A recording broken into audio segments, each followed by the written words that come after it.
entonces. Dos cosas quería destacar con respecto al libro de Beatriz.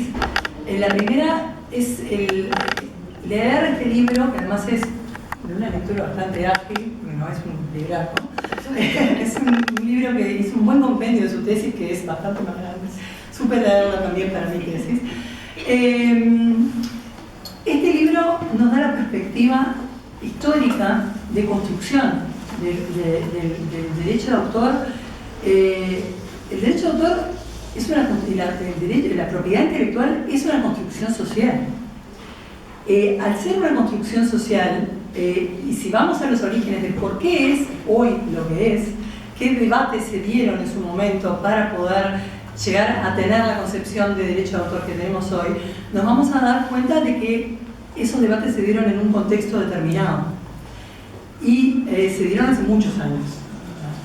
Entonces, es bueno para replantearnos y recontextualizar la realidad de lo que es la circulación de la cultura en el siglo XXI y las necesidades y el interés público en la era del conocimiento, nada más y nada menos, de reconsiderar esa construcción social que es el derecho de autor. Hay un gran olvidado al momento de interpretar las normas de derecho de autor, y aquí la cito casi textual, es el gran olvido de los juristas, es el no acudir a las declaraciones de derechos humanos.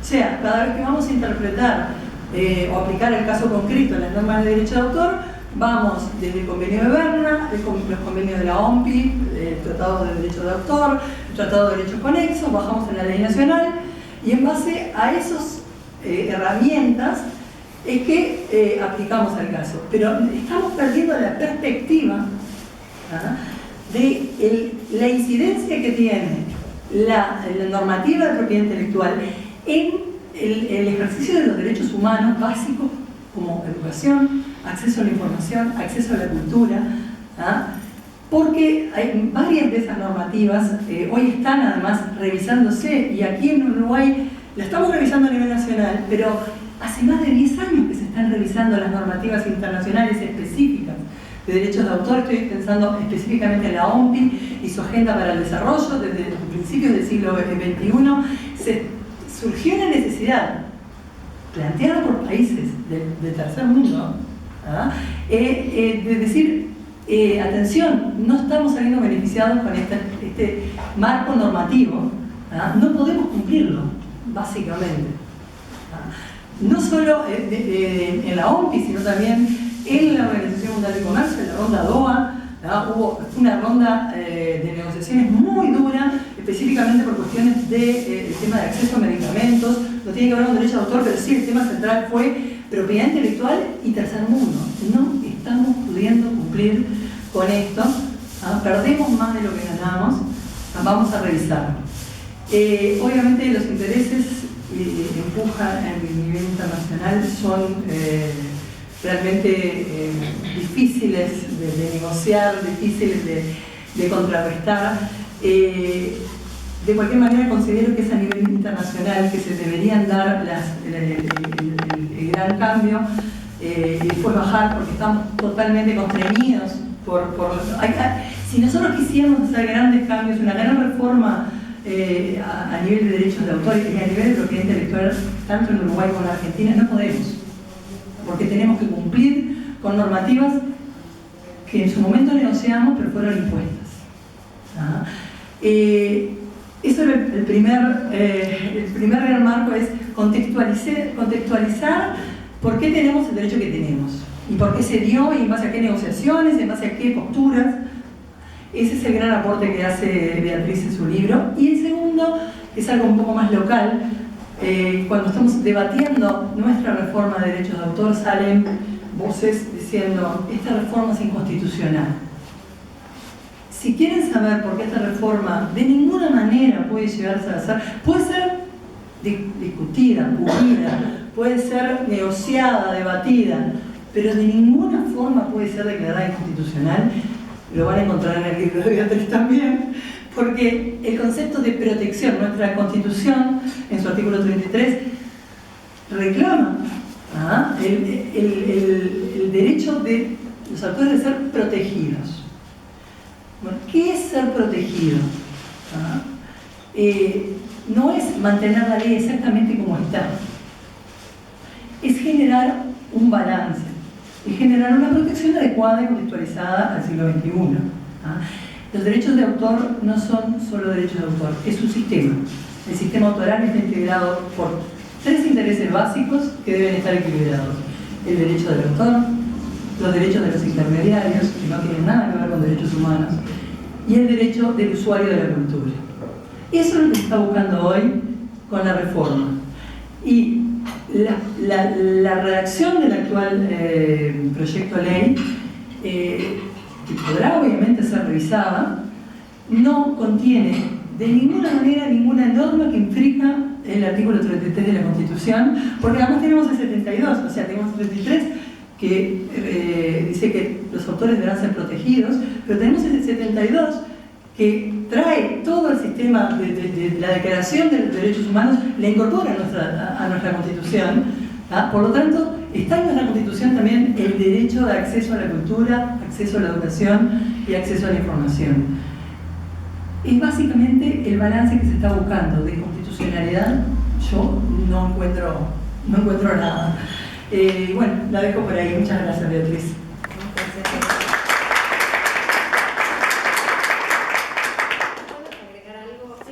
Solo a título informativo del libro.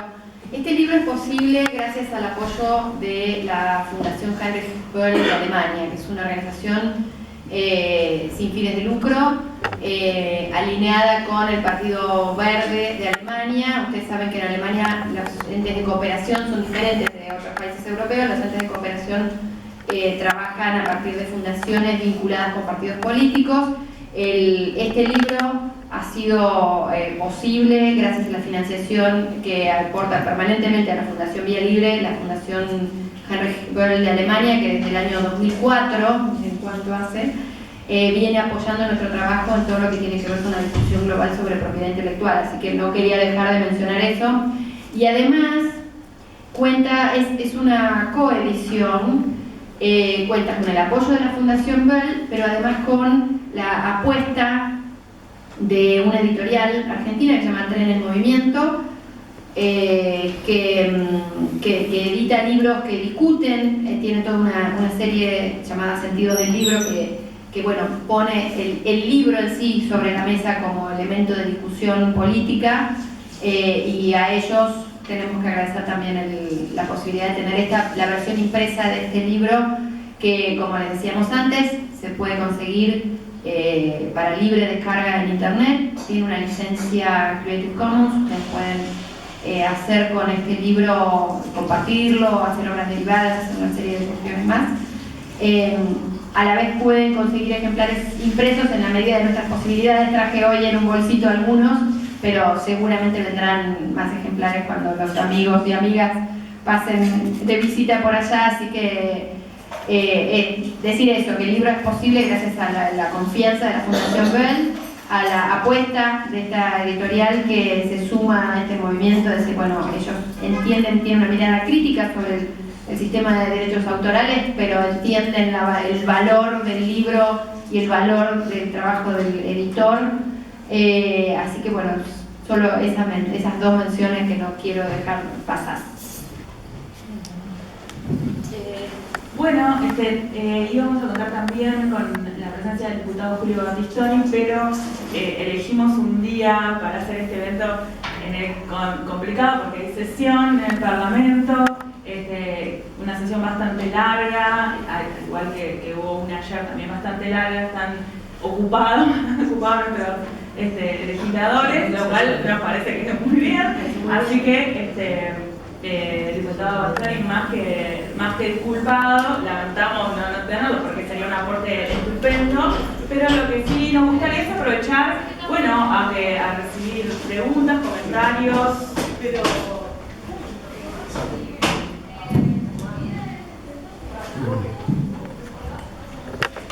Hola, ¿qué tal? Soy Ignacio de Cosini. Mencionamos varios temas y nos quiero enganchar. Hablabas de los tratados internacionales y del tema de los intermediarios.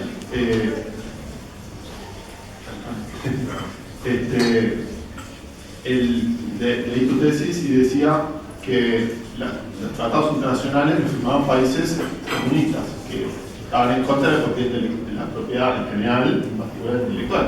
Entonces, ¿cómo es que en el famoso tema de la discusión de si propiedad intelectual es derecho de autor, como un país que estaba en contra de la propiedad podía permitir esto? Y bueno, los derechos de autor se referían a los autores, en cambio la propiedad es parte del tema de la apropiación de los recursos, o sea, la propiedad se puede vender, transferir, se puede prestar, lo que sea, y los derechos del autor no, porque son del autor, son propios del autor, y todo el tema de cómo uno vende sus derechos y otra empresa los ejerce, eso no corresponde con el concepto de derecho de autor. Claro, eso es muy interesante lo que decís, porque cuando uno hace un análisis, situémonos, como decía Patricia, en la cuestión histórica, tenemos la Declaración Universal llega como respuesta a la Segunda Guerra Mundial, como una iniciativa por la paz y por la construcción de un mundo en el cual eso no volviera a pasar. La redacción del PIDES ocurre en plena Guerra Fría. Parte de la discusión tuvo que ver, el bloque soviético se opuso, por ejemplo, el bloque soviético completo se opuso a la creación de nuevas formas de propiedad y más sobre este tipo de bienes como la cultura. Hubo, por ejemplo, también algunos aportes del delegado chileno, que fue muy interesante porque planteó, aún en aquellos tiempos, la cuestión de la asimetría entre los países desarrollados y los países en desarrollo en términos de acceso a la ciencia y a la cultura. Hubo diversas interpretaciones de qué significaba. Por ejemplo, el delegado chino el delegado chino cambia de posición cuando ve que el número termina siendo favorable a la inclusión, porque hubo mucha discusión, toda la primera parte de los articulados de acceso a la cultura y goce de la cultura y demás fue consensuado desde las primeras ruedas, y prácticamente no hubo votos en contra de la consagración del derecho cultural, del derecho a la cultura.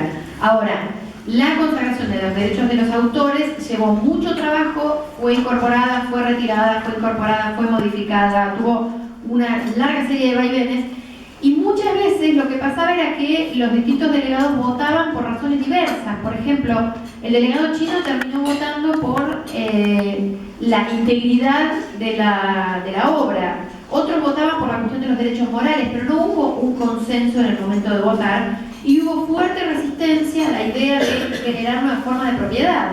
Entonces, esa idea de esto no es una forma de propiedad fue la impronta que le dio el bloque soviético al debate y a la definición. Es muy interesante, porque además había países que hoy ya no existen más, Yugoslavia, estaba la tensión entre los países soviéticos, toda la discusión se da con la impronta de la Guerra Fría, pero es súper interesante porque buena parte de las discusiones que tenemos hoy están ahí. Y a mí una de las cosas me pasa cuando yo trabajo en una organización que se dedica a cuestiones vinculadas a tecnología, y además yo doy clases en la Universidad de Buenos Aires, y si hay algo que me molesta muchas veces es esta idea de, la tecnología ha cambiado todo. Lo cierto es que este debate no es un debate distinto o sea, sí las tecnologías han cambiado, pero ya la fotocopiadora en la década del 70 cambió cosas. Y buena parte, hablaban hoy informalmente en una mesa en el almuerzo que está esta idea de, como la ley de las fotocopias y qué sé yo, con rótulos que están poniendo la reforma. Estamos hablando de tecnologías que tienen 40 o 50 años. Estamos hablando de una discusión que no tiene que ver con qué tecnología estemos usando.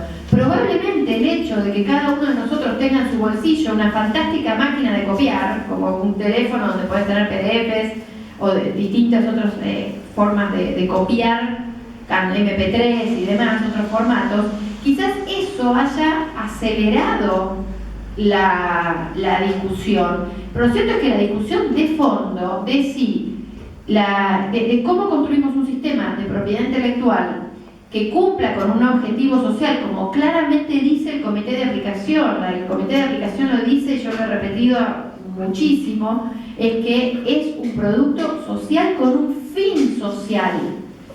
Y entonces tenemos que tener claro cuál es ese fin social para ver qué ley nos damos, qué ley es la mejor para cumplir con ese fin.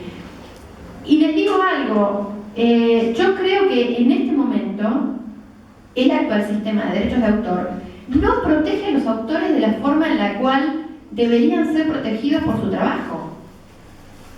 No garantiza niveles de vida dignos. Ver autores que han trabajado toda su vida y que llegan a su vejez teniendo que vivir o de una pensión del Estado o de o que terminan su vejez en la miseria, o ver autores que no han vivido nunca en vida de su trabajo y que después el derecho de autor se convierte en derecho de los herederos, son muestras cabales de que el sistema tal como está tampoco está protegiendo a los autores. Tampoco podemos poner bajo la misma bolsa, por ejemplo, el trabajo que hace Patricia